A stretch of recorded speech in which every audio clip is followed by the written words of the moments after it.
성부와 성자와 성령의 이름으로 말씀드립니다.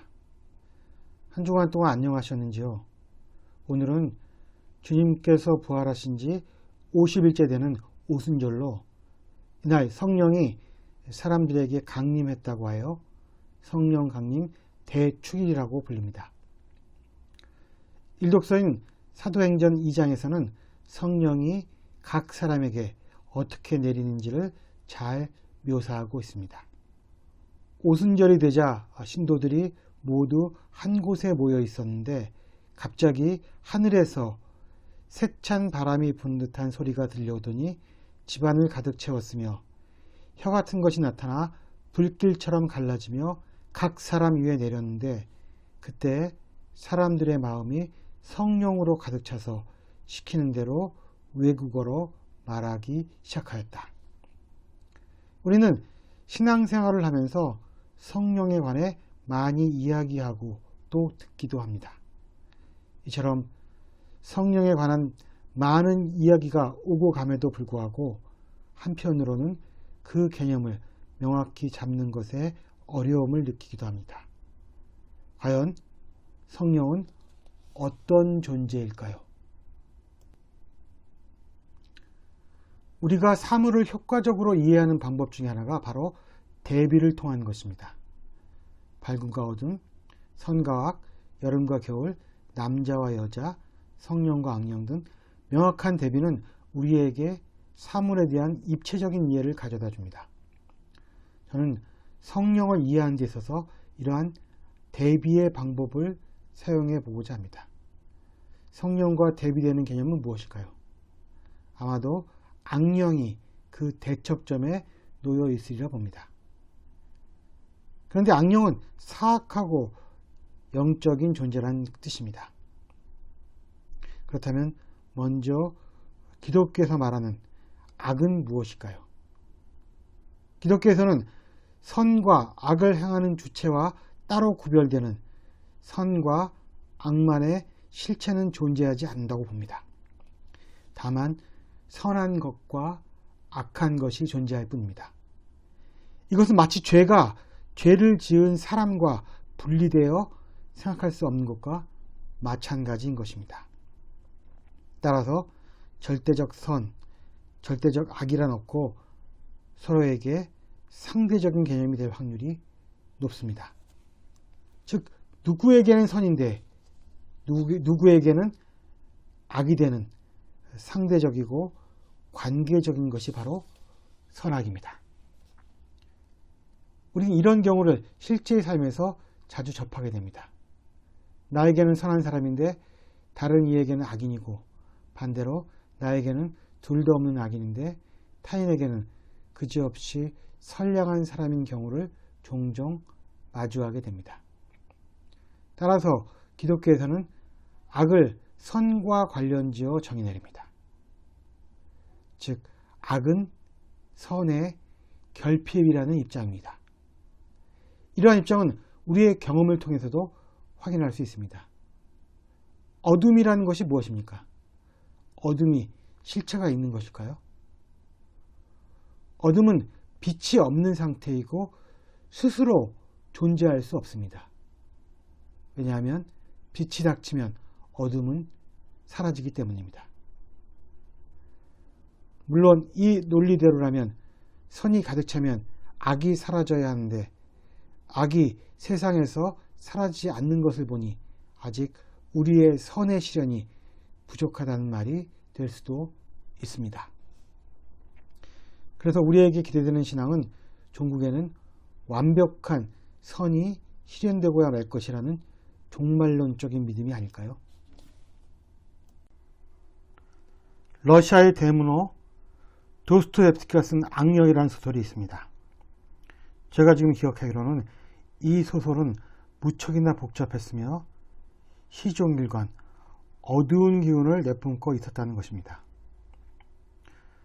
1860년대 말에 러시아는 차르로 불리는 전제군주가 지배하던 봉건사였습니다. 유럽의 후진국이었던 러시아는 서구의 급진적인 사회주의를 받아들여 정부를 전복시키려는 운동이 횡행했습니다.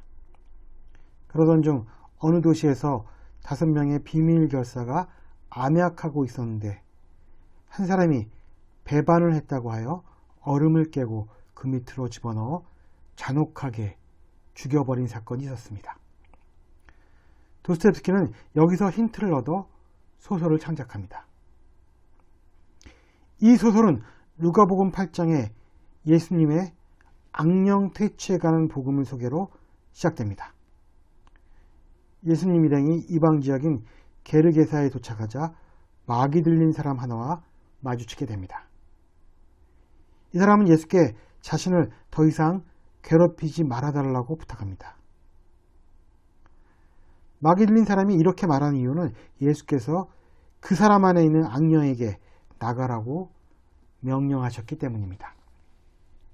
이제 예수님은 악령의 이름을 묻습니다.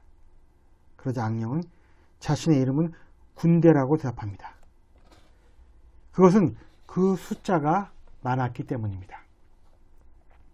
예수님은 자신들을 지옥에 쳐넣지 말아달라고 부탁하는 악령들을 돼지떼 속으로 들어가게 하여 그들로 하여금 모두 호수에 빠져 죽게 합니다. 소설 악령에 등장하는 인물들도 물에 빠진 돼지처럼 대부분 죽고 맙니다. 그렇다면 작가는 소설에서 이들을 죽음에 이르게 한 악령을 무엇으로 보았을까요? 도스토옙스키는 개인적으로 러시아 정교회를 통한 기독교 신앙을 지니고 있었습니다. 그러나 당시 정교회는 도탄에 빠진 백성들에게 해줄 수 있는 것이 아무것도 없었으며 따라서 지식인들 사이에는 무신론과 결부된 급진적인 사회주의 사상이 퍼지고 있었습니다. 그래서 소설에는 이런 대목이 나옵니다. 그들을 사로잡는 것은 사회주의의 실제가 아니라 감상적이고 이상적인 측면, 말하자면 종교적인 색조, 그것은 시입니다. 기존 종교의 공백에 대한 대체 종교로서의 사회주의, 이성적 판단을 마비시킨 채 무조건 추종해야 하는 절대적인 신념이 되어버린 사상이 사람들을 죽음으로 몰아넣는 악령과 같은 존재라고 작가는 판단한 것입니다. 그리고 도스토옙스키의 이러한 예측은 약 70년 뒤에 악령의 현현이라고 할 수 있는 스탈린의 등장으로 인해 1400만 명의 목숨을 앗아간 것으로 맞아 떨어지게 됩니다. 우리가 사회주의 이념 자체를 나쁘다고 말할 수 없습니다. 그러나 그것을 받아들이는 인간의 어리석음으로 인해 왜곡의 여지가 충분하다는 것입니다. 어떠한 이념도 마찬가지입니다. 도스토옙스키가 말하고 싶은 것은 진정 하느님으로부터 나온 것이 아니면 그 어떠한 것도 악령이 될 수 있다는 것입니다. 또 어떤 것은 설령 하느님으로부터 나왔다고 주장해도 그 이면은 악령이 깃들여 있을 수 있다는 것입니다.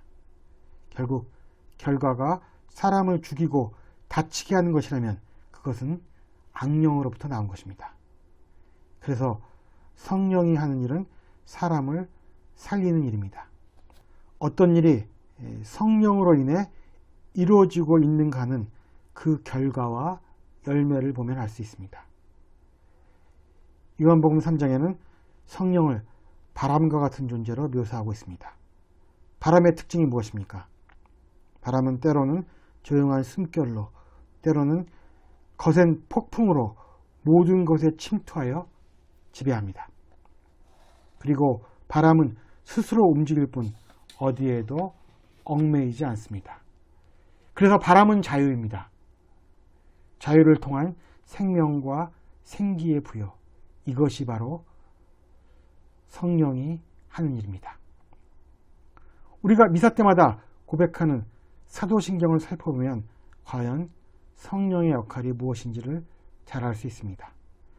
성령은 우리로 하여금 거룩한 공교회를 믿고 받아들이게 합니다.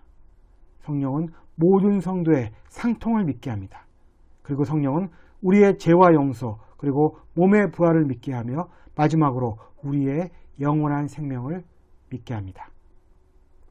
또한 2000년 전 그 당시에 있었던 성부 하나님과 성자 하나님의 관계를 우리로 하여금 지금의 시점에서 반복하게 합니다.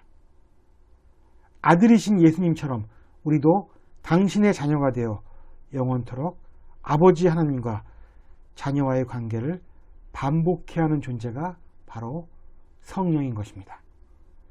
하나님과 인간, 인간과 인간 사이에 반목을 불러오고 나를 위해 너를 이용하고 파괴한다면 그것이 아무리 외향적으로 아름다워도 그것은 결코 성령으로부터 나온 것이 아닌 것입니다. 왜냐하면 성령은 우리의 다양성을 유지하면서 또 우리의 에고를 넘어 우리를 하나로 만들기 때문입니다. 성부와 성자와 성령의 이름으로 말씀드렸습니다. 아멘.